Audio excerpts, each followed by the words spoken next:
मैं पुनीत ओझा आप सभी का स्वागत करता हूं अपने चैनल में। आज है तारीख 22 जुलाई 2023। आज है दिन शनिवार और शनिवार है तो हम आज वीकेंड एनालिसिस करते हैं हमेशा की तरह। तो सबसे पहले हम देखेंगे आज निफ्टी को, उसके बाद हम देखेंगे एचडीएफसी बैंक को और फिर मैं अपने क्वार्टर वन का रिजल्ट भी देखूंगा। मेरा प्रॉफिट एंड लॉस चेक करूंगा सब आप लोगों के सामने। ठीक, चलिए स्टार्ट करते हैं निफ्टी 50 से। सबसे पहले निफ्टी 50 देखते हैं, इसका वीकली कैंडल देखेंगे। तो इसकी वीकली कैंडल हमें दिख रही है स्पिनिंग टॉप की। ये सेकंड लास्ट वीक भी कुछ ऐसी ही कैंडल बनी थी यहाँ पे। तो ये क्या है, अलर्ट कैंडल है ये। यहाँ से ये नहीं है कि मार्केट बेयरिश हो गया है या मतलब अब यहाँ से क्रैश होगा या कुछ भी आएगा। ये बस हमें अलर्ट करती है। अब मार्केट में मान लीजिए ये कैंडल बना है तो हम क्या एक्सपेक्ट करेंगे? हम ये एक्सपेक्ट करेंगे कि मार्केट इसके ऊपर नहीं जाएगा, इस लेवल के ऊपर 20,000 के ऊपर, और इसके नीचे रहेगा तो हम बियरिश ट्रेड लेंगे इस पॉइंट के नीचे। ठीक है, बट ये बहुत बड़ी रेंज है, हमें इसके बीच में ही कहीं ट्रेड लेनी है। और जैसा कि मैं हमेशा कहता हूँ कि मैं एक बुलिश इन्वेस्टर हूँ और बियरिश ट्रेडर हूँ, तो मैं ट्राई करता हूँ एक बियरिश ट्रेड ढूंढने की। तो वीकली में हमें अभी देखेंगे, जैसे लास्ट वीक हमने डिस्कस किया था, ये लगातार 9-10 वीक से हाई हायर हाई लगा रहा है, लोअर हाई लग रहे हैं। एक भी लो किसी वीक का चेक अभी तक हुआ नहीं है। देखेंगे यहाँ से जहाँ से स्टार्ट हुआ है ये 1 2 3 4 5 6 7 8 9, अब ये 10वें हफ्ते की कैंडल बनेगी। तो जैसा कि अब लास्ट हमने फ्राइडे को, अब देखते हैं डेली कैंडल। फ्राइडे को जैसे एक बहुत बड़ा गैप डाउन खुला मार्केट में और इस 2 दिन की लो के नीचे ही कहीं क्लोजिंग दी है मार्केट ने। तो ये एक तरीके से एक हमारा बियरिश साइन है। तो इसका मतलब ये है कि हम, अगर अब हमें ट्रेड लेनी है तो अब मैं जो हूँ नेक्स्ट वीक थोड़ी एग्रेसिव ट्रेडिंग करूँगा। क्यों? क्योंकि मैं काफ़ी दिनों से वेट कर रहा हूँ एक बियरिश मार्केट, मतलब बियरिश मार्केट का नहीं, एक थोड़ा डीप करेक्शन को। वो काफ़ी दिनों से आया नहीं है। आप भी अगर ट्रेड करते हैं तो आपको भी पता होगा कि काफ़ी दिनों से करेक्शन आया नहीं है, तो वो करेक्शन ड्यू है, पेंडिंग है। टाइम वाइज करेक्शन आया है पर प्राइस वाइज करेक्शन अभी तक मार्केट में आया नहीं है। ठीक है, तो इसके लिए हम सबसे पहले क्या करेंगे, हम ये थर्सडे वाली कैंडल को इग्नोर कर देंगे।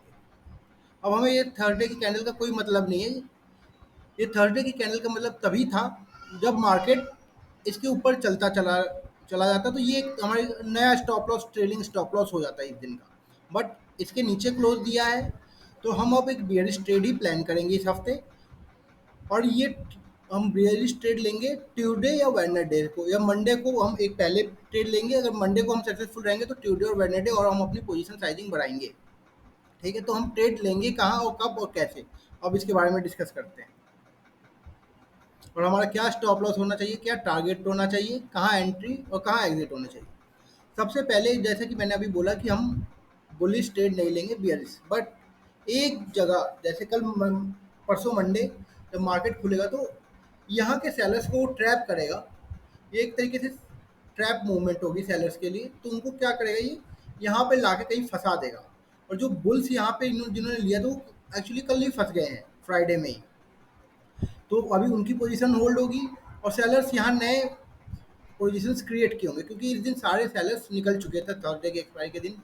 इस दिन कोई सेलर मार्केट में नहीं था, इसी वजह से ये एक ट्रेंडिंग मार्केट चलता चला गया।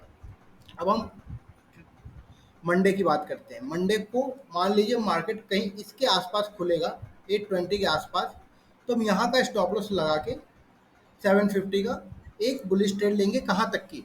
वो भी हमारी ज़्यादा 960 970 तक की, 150 पॉइंट का हमारा एक बुलिश ट्रेड बनेगी। अगर यहाँ आके मार्केट सस्टेन करेगा तभी हम उसको ट्रेल करेंगे, नहीं तो नहीं।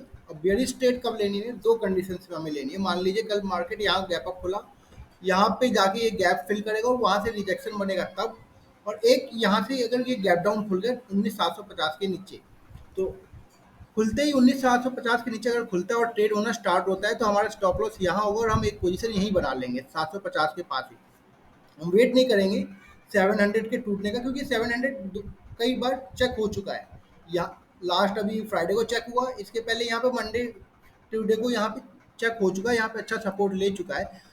तो जब ये वापस रिवर्सल आके यहाँ नीचे की तरफ आने स्टार्ट करेगा तो यहाँ थोड़ी देर रुकेगा और उसके बाद फिर एक नेक्स्ट फॉलोअप सेलिंग आनी चाहिए और जिसमें हम दोबारा पोजीशन बनाएंगे और हम अच्छी ट्रेड लेंगे। मुझे नेक्स्ट वीक लगता है अच्छी ट्रेड हमको मिलेगी और हमें अच्छा पैसा बना के देगी, क्योंकि काफ़ी दिनों से ये ट्रेड आई नहीं है, ये मूवमेंट हुआ नहीं है और ये मूवमेंट काफ़ी दिनों से मार्केट में पेंडिंग है। और यहाँ पे 20,000 के लेवल पे थोड़ी साइकोलॉजिकल प्रॉफिट बुकिंग भी आई होगी लोगों की, क्योंकि 20,000 पहुंचते ही आप बुलिश तो हो गए, बट 20,000 के आगे क्या? मार्केट तो 20,000 आ गया ना। अब 20,000 मार्केट ने टच कर दिया, इसके आगे क्या? तो ये अभी हम प्लान करना है। हम हमें एक बेयरिश ट्रेड प्लान करनी है, जो कि अगर मार्केट कहीं भी यहाँ 840 से 700 के बीच में कहीं पे भी खुलेगा तो हम एक बुलिश ट्रेड, बियरिश ट्रेड ही प्लान करेंगे। इसके ऊपर 840 के ऊपर ही हम एक बुलिश ट्रेड लेंगे, वो भी टारगेट अपना ज़्यादा बड़ा नहीं होगा। यहाँ से 19,950 से 20,000 के बीच में कहीं पे भी हम उसको या तो प्रॉफिट बुक करेंगे या फिर वहाँ पे एक बियरिश ट्रेड हम लोग प्लान करेंगे। ये हो गई निफ्टी 50 की बात। अब आते हैं HDFC बैंक की बात करने। HDFC बैंक जो लास्ट वीक हमने डिस्कस किया था, तो ये बुलिश ट्रेड के लिए हमने प्लान की थी।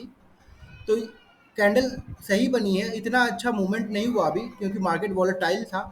तो और इसका रिजल्ट भी आना था और रिजल्ट आ चुका है, सब फैक्टर डाइजेस्ट हो चुके हैं। अब इसमें अब डेली कैंडल में देखते हैं।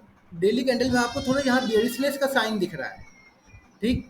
तो अगर बाजार इसके नीचे 1670 के नीचे ट्रेड होता है तो हमें अभी वेट करना होगा। हमें ट्रेड तभी लेनी है जब ये 1690 को ब्रेक करेगा, ठीक है। 60-70 अगर ब्रेक करता है तो ये थोड़ा नीचे की तरफ आ सकता है, कहीं पे भी यहाँ से सपोर्ट ले सकता है। तो हमें इसमें बेयरिश ट्रेड प्लान नहीं करनी है, बेयरिश ट्रेड हम केवल निफ्टी 50 में प्लान करेंगे। इसमें हम बुलिश करेंगे, अगर मान लीजिए निफ्टी और बैंक निफ्टी ऊपर की तरफ मूवमेंट करेंगे तो ये स्टॉक जो है ये इंडेक्स को मूव करता है, ये इंडेक्स का हैवी वेट स्टॉक है, ठीक है।